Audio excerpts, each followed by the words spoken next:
clicked on my video, then for some reason you have decided to probably quit social media for good. You definitely know the effects it has on you and why it isn't good for you, but you probably don't know where to start. In today's video, I'm gonna help you quit social media or even just limit it in general. So the first step, I know most people think that this step is very lame. I think it's very important. Definitely try not to skip this step. So the first step is to figure out why you're not quitting and to figure out what exactly is stopping you. This could be any reason. It's gonna be different for every single person, of course. If you could do a journal session on it, then please do. Just write down what is actually stopping you. For some people, it could be not being cool enough. If you quit, then you're not cool anymore. That could be a belief. It could be that if you quit, you may not be able to bond with friends as much. I really want you to get down to the root reason. Say, for example, it is about you not being able to bond with friendships anymore if you quit. If you go to the root of that, it's going to be not having real friends, because like if you quit social media and that actually changes the quality of your friendship, if there was no social media, then there's no friendship. Then is that really friendship? You have to think on it a little. I know it can be hard when you actually figure out the reason why you're not able to quit.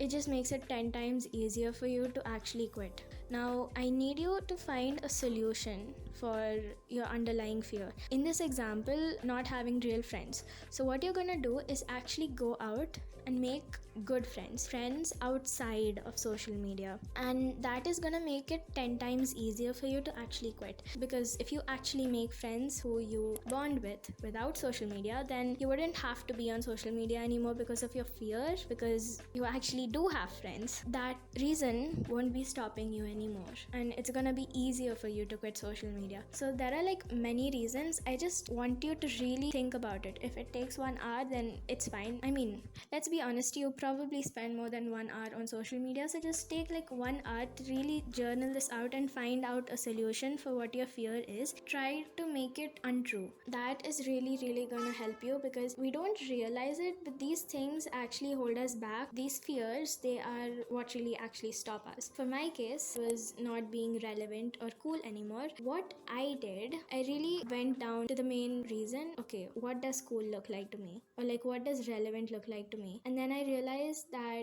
it's like me being able to show people that I was living a life and I was not behind. If I quit social media, then I wouldn't be able to show people that I am in fact living a decent life. Maybe I'm not that boring, I think. Like, why am I constantly trying to show people that I'm living a life? Like, what will happen if I don't show people that I'm living a good life? I couldn't really find a good solution, so what I did is I just went completely off social media for like 1 week. People didn't change their perception of me in any way, and I sort of realized that people don't care because they are caught up in their own lives. They're not like, holding a magnifying glass into my life and being like, okay, is she living a boring life or a good life? It doesn't really matter.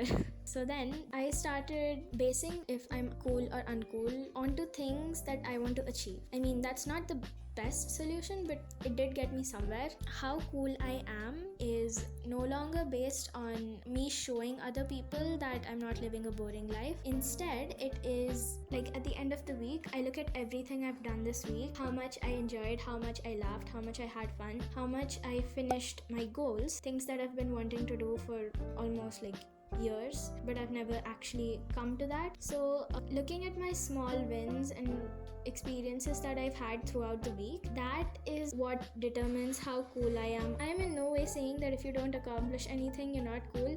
That is not what I'm trying to say. What I'm trying to say is that I've just completely changed how I determine if I am actually a cool person or not. Because at the end of the day, it doesn't matter if I'm a cool person for other people to look at. I feel like I need to feel like I'm a cool person for myself, and it doesn't matter if other people think I'm cool. Do I feel like a cool person? With all these experiences and everything, I do. I actually do. So that was my solution. So I really want you to take 1 hour and really go down to the root of the problem, find the statement that is your main fear for not quitting, and then find a solution to make that statement untrue. I really hope those 2 examples help you understand what I was trying to say. So, I really need you to understand how important your environment is, because if you do not change your environment, you will go through the same pattern. The best example I can think of right now is the library. Do you think that is the sort of environment that I'm going to binge watch on social media? Would I go to the library and be in the mood to scroll on social media? Absolutely not. I don't really think anyone would scroll on social media in a really nice, cozy library. But again, I don't know people. It's different for everyone. Just find what works best for you. Make it harder for you to go on social media. I'm pretty sure there's at least one thing that you really, really want to do. So, first, what you're gonna do is take out a book, a piece of paper, write down things that you really want to start doing. It could be a new hobby, it could be anything. If you can't think of like literally anything, just think of what is one skill that would actually help you in the future. What is one skill that you've been wanting to learn since your childhood but just never had the time to learn. And then after you write all of these down, what we're actually gonna do is replace time that we would be spending on social media with these. And how we're gonna do that is actually making the environment easier for you to choose something over the other. Let's say, for example, your sofa is exactly in front of your TV. Your remote is always on your sofa. Imagine you just came from school or from work and you're tired, and the first thing that you're gonna do is just sit on the sofa. When you sit on the sofa, of course, your first instinct would be to take the remote and on the TV. In the same scenario, if you just change up the environment a little bit, you want to learn guitar. Now what you're gonna do is keep your guitar next to your sofa, very close to your sofa. Remote somewhere in the drawers, or maybe even the attic if that's possible.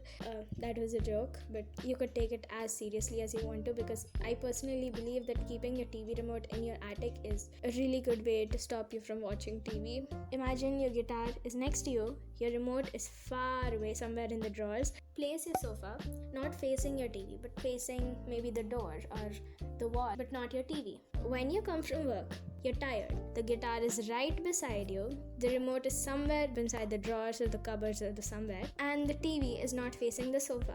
What you would do is you just play the guitar, because it's right next to you. You're bored, you're tired. You would probably be too lazy to go all the way, search the entire cupboard for the remote, come and on it. I don't think a person would put so much effort to just come back and continue the bad habit. I mean, it's 10 times easier to just take the guitar that is right next to you and just play the guitar. Adjust your environment in such a way that it's easier for you to do the things that you want to do and harder for you to actually go and scroll on social media. Some things that could make it harder are just deleting social media. Maybe not deleting your accounts, but deleting the apps off of your phone. Spending a lot of time with friends who actually make you forget to check social media. Taking up hobby classes or something in times where you most feel like scrolling on social media. For me, it's 99% of the time the afternoon. I used to feel like scrolling mostly in the afternoon. Go to a hobby class or enroll yourself into a hobby class at that particular time. It's gonna be different for everyone, but just make it 10 times easier for you to actually do what you want to do and make it harder for you to go and scroll on social media. But please do put that effort in to change your environment, because it really does go a long way.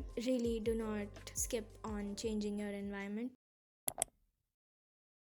Try to limit your phone use as much as possible. I'm not talking about only social media. Like, if you do not have your devices with you, then you'll not be on social media. Gatherings that you have, like when you're going out with friends, the situations where you do not need an escape from, like meeting your friends, going to some hobby class, the situations where you can survive without your phone, I would suggest not taking your phone at all. If anyone asks, then just say, I forgot my phone at home. I went to Vennelaa 2 months ago. I mean, like, it's not some great vacation, it's just Vennelaa. It was fun. Of course, if I did take my phone, I know for a fact that I have had many photos and videos to look back at, but I did not.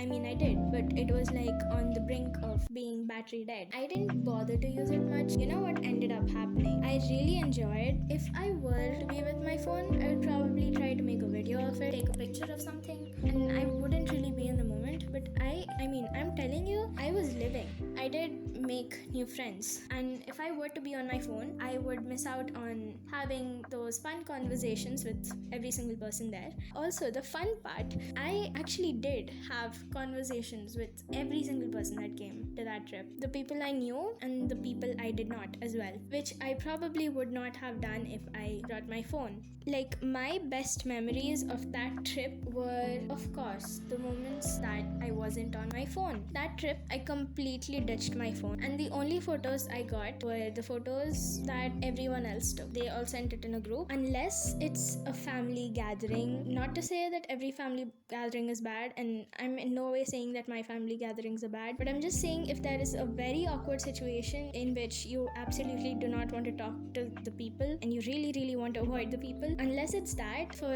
the events that you actually could ditch your phone, please ditch it. I'm in no way telling you to be unsafe, because I know not having your phone around can be unsafe. The best thing that you can do is carry around a dabba phone. The first time I did suggest that to my friend, she really laughed and she was like, are we living in ancient times? I know we're not living in ancient times, but safety is important, right? Please do carry some dabba phone, or just be with your friends. Try to avoid bringing your phone everywhere as much as possible. Please be safe. I do not want people to go around being unsafe in situations where they actually might need to call someone. Dabba phone, either you do that or you stick to your friends who do have phones. One thing I really hated about coming off of social media, it's that I don't remember birthdays anymore. The friends that I recently made, imagine not wishing a new friend happy birthday and not knowing that it's their birthday. That is a huge drawback of not being on social media. So here's a little tip for you. Please download one of these birthday apps. That way you do not have to look around in every single person's story. You have no reason to be on social media after that, because I don't know, I personally think that birthdays are the ones that I always tend to miss because of not being on social media. What I do is I just go to this birthdays app and I will add in every single person's birthday. So if I'm talking to a friend and I happen to have their birthday, I'll just put it in the app. If I want to wish them or not, that's completely different, but people that I know, I will update their birthdays on the app, and 3 days before their birthday, the message will pop up. I will not forget to get them a gift if we're close enough, and I will not forget their birthday, and I do not have to be on social media for it, so I won't be missing any important birthdays. That's just like a tip. It's not necessary. It definitely saves you a lot of awkwardness. That's pretty much the basis of what I did. I didn't do anything else, and that's how I really quit social media. Do let me know if you actually like this video and if you actually found some of these tips helpful, and I really wish you all the best on quitting social media. It is kind of very funny that me exactly a year ago, if I were to make a video on quitting social media, I would have laughed at myself.